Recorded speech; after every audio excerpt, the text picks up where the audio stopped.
Hey guys, it's Andrew M from Lechuga UVS. I got top 16 at the Atlanta Regional, and this is my Hange deck profile. So I wanted to start talking about Falling Titans actually. I think this card is kind of bad in Hange actually. I probably won't be playing it at all. Moving on, at max it'll be a 1 of in my deck list.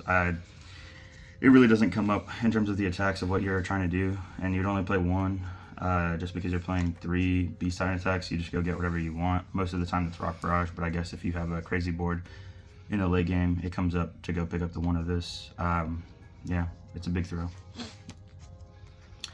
Unyielding Destruction, this card's a problem.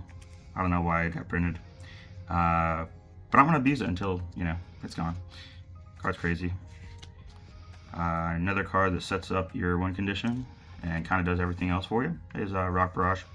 Builds in the backups that you need to keep yourself alive. It doesn't really need that much explaining. But yeah, just hitting all the defensive pieces that interact with your main win condition is pretty crazy, especially because your win condition is Titanpile. You just make this thing huge.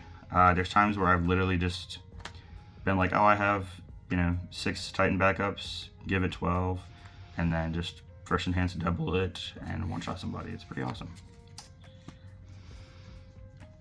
4/9 Titans, self-explanatory, pretty standard, obviously. Not being able to attack these is kind of the only reason why I picked Hange. I think having that no interaction with it outside of just having the answers is part of the reason why I believe that she's better than Zeke. Continue with the backups. 4 Titan under orders, just the DR stuff. 3 Hitch. I went with 3, even though she's unique. I just wanted to see her kind of all the time, and that 1 high block is super real. 2 Onya Capone. I feel like this card came up a lot, especially because I'm playing other cards in the deck that you'll see later.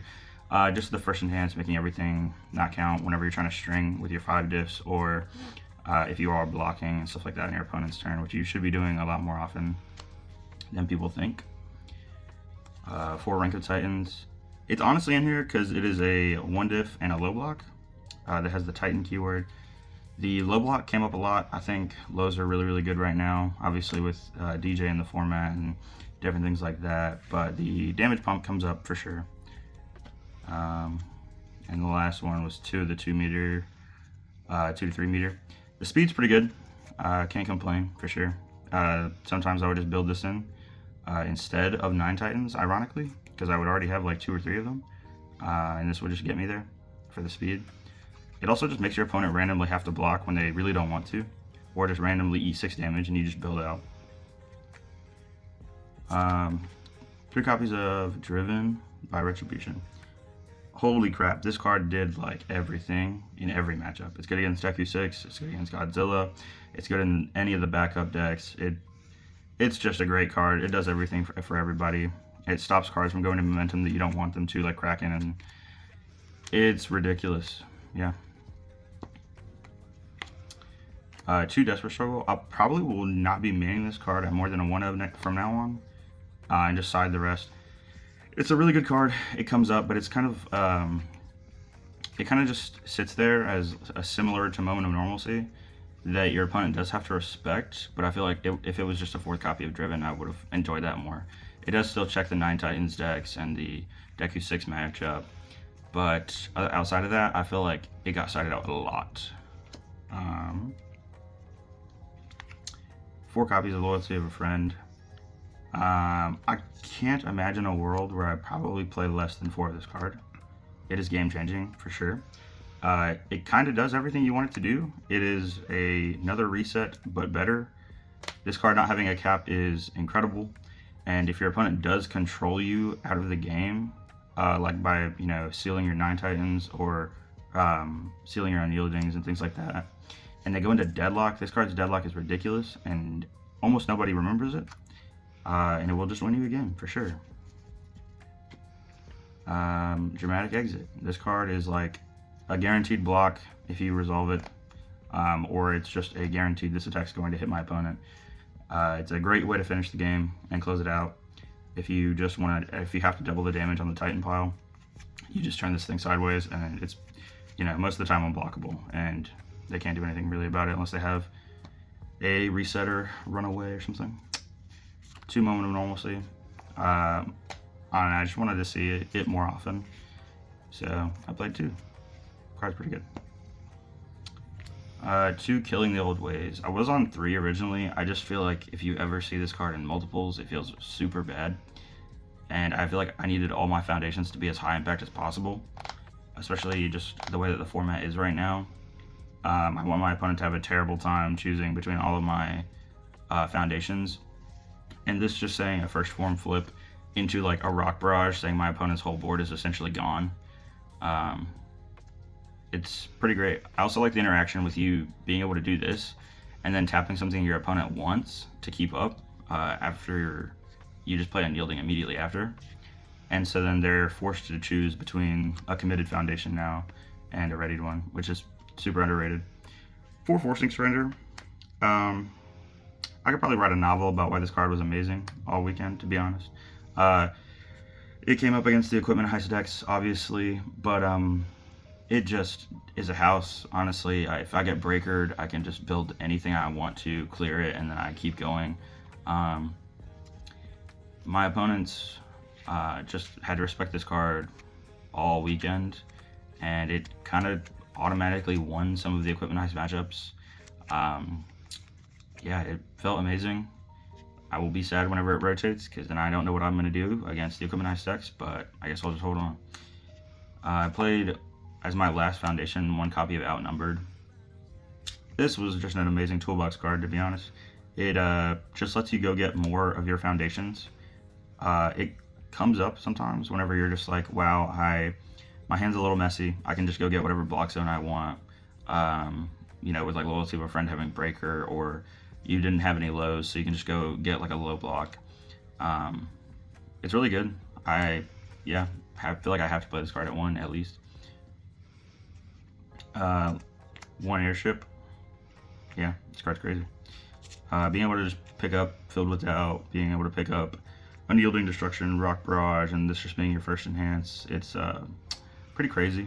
Pretty crazy. I think there was a time where with Airship, since I saw in my opening hand, I looped Filled with Doubt like 6 times in 1 game, just because it kept getting unfreezed and then re-readied, and then I would Filled with Doubt my opponent again and pick it back up.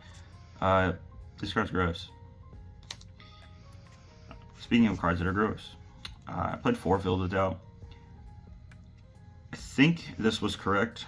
It's so hard to say 100%, but I feel like there's just so much in the format that if you don't have an answer for, it is going to ruin your day, ruin your life.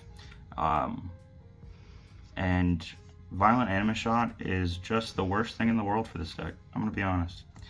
If you can, you should play 4. Violent Anima Shot for sure. And this card is essentially the only answer right now in the deck. I thought about playing more in the main and in the side, but I, for some reason, thought that people were not going to be on 4 Violent Anima Shot, and I was right. So, yeah. That is the main deck. The side deck is, I don't know, I guess a little interesting. I have 2 copies of Potato just for the mirror and the DR matchups, like Byaku. Yeah, it came in a few times for sure. It just, you know, turning itself into a foundation is pretty nice.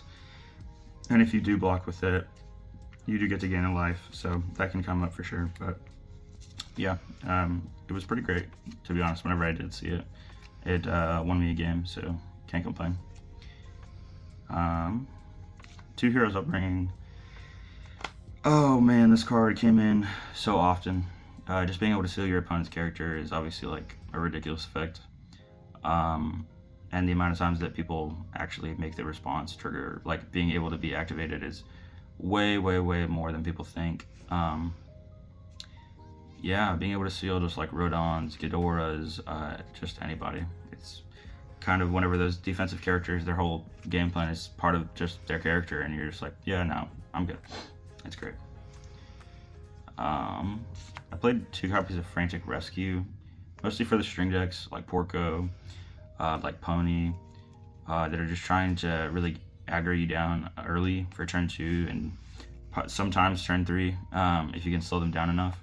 And I think this card makes it to where you can have a far higher chance to live to those turn 3s, turn 4s, and you might be able to get a hold of the game if you find this and like unyielding, or this will just stop them if you have enough DR. Yeah, it was a house. I probably started this card in, I want to say, in the 8 matches of Swiss, probably like 5 times, 6 times. 1 stopping for breakfast. Shout outs to Chris for this card, because I did not have any and could not find any. But man, this card came in also very, very often. Probably almost every single game. Actions are super, super high impact right now, and any of the ones that your opponents are using in in any regional setting is just going to be like completely turning the tide of the entire game. I probably honestly should have sided more of this card. Most likely will be in the forthcoming future. I started 2 copies of Activate the Coordinate. Honestly, this was only in here for Zeke. I think this card is terrible against Hange unless you're siding 4 copies in. And there's like no in between, because against Hange, one of these essentially does not really do that much. Like it might get your 9 Titans down to where they are at 4 stamina or something like that. But it really doesn't like wipe the board like it does for any of the Zeke decks, like it does for Hange, and that is what you need to happen, because Titanpile is the reason why they're going to kill you. So you have to see 2, or you have to just be attacking their backups the whole time. And so I'm really not that worried about the mirror, but if the Zeke decks get away from me, that's basically what this is in here for. And it being ranged means I can just go pick it up again. So I felt like I didn't really need to play it at more than a 2 of. And the last card in the side deck was just another Unyielding Destruction. It was the 4th copy. It felt like a no-brainer to put this in here. Mostly, again, just for the Deku 6 matchups, or like the Godzilla matchups where it's like, hey, you have to kill me on 4 foundations. If you see City Rampage, it doesn't matter, right? But if they don't, then it's a little bit harder. And just any of the control decks, the Rodons, the Ghidorahs. Yeah, I feel like it did come in, not as much as some of the other cards in the side deck, but it definitely did come up. This card just rinses Rogue as well. So please do something about that. But feels like it's definitely hard to interact in this format whenever the big scary guy is in the room. That's just like, oh, I can't really kill a Hange if I don't go to a crazy amount of foundations, if I'm not playing like Porco or Pony, and they're just going to keep resetting you and potentially debuilding you even further with Driven by Retribution. And I feel like that's really hard to interact with. Just saying like, go back down to 4, and then if you do hit me, I'm going to just Driven by Retribution another one away, or 2 of them away, and then you're completely fine operating on 2 foundations, or even less sometimes. Yeah, there's a point where my Godzilla opponent did use the first form, and he died. He died for that, because I just played Titanpile, and even if I checked a 3, I just committed my character in a backup, which honestly, committing the backup was better because it just gave it the 2 speed. So yeah, that's it. Pretty much don't think I would have picked any other character. She was definitely the most play-tested character that I have played in a while. Had the most fun playing her. Yeah, shout-outs to all my Lechuga fellas, my teammates, everybody else that got top cut. Big shout-out to Dawson, doing crazy at the event, getting top 4 for everybody. Yeah, shout-outs to Garrett, even though he didn't top cut. We still love him sometimes. Shout-out to Drew and Jacob at home, some of the Meeple fellows for sure, for just hanging out, and big time shout out to Chris again for the stopping for breakfast. Yeah, I think that's it.